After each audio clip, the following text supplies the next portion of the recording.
When coronavirus manifested itself last year, it swiftly and surprisingly swept across the world, paralyzing countries' economies still presently. The virus has forced changes to traditions and cultures, forcing people to stay home and sending them into the virtual world. People can no longer properly bury the dead in their numbers, and for many families, this is a painful choice, deciding who may physically attend these services. Live streaming funerals may help, but this is not the same for many, given the wider social support that funerals provide and being an important part of the grieving process as well. The WHO country director in Namibia speaks of his experience after losing a colleague and his wife's cousin to COVID-19.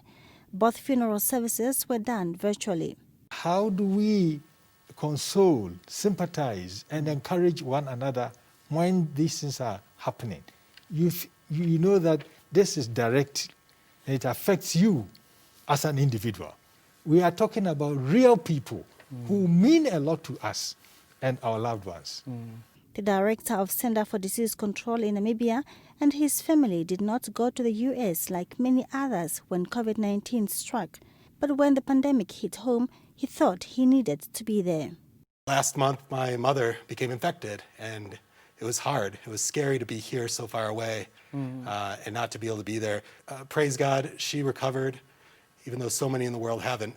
There has been an outcry over discrimination against people who have been infected with coronavirus, and this, among others, health experts attribute to fear of the fact that the virus is unseen and unknown, as well as fear caused by misinformation about it. We can't see the threat, and that's where the fear comes from it. So it's all about, staying level-headed, humble, and respond with the best information we have right now.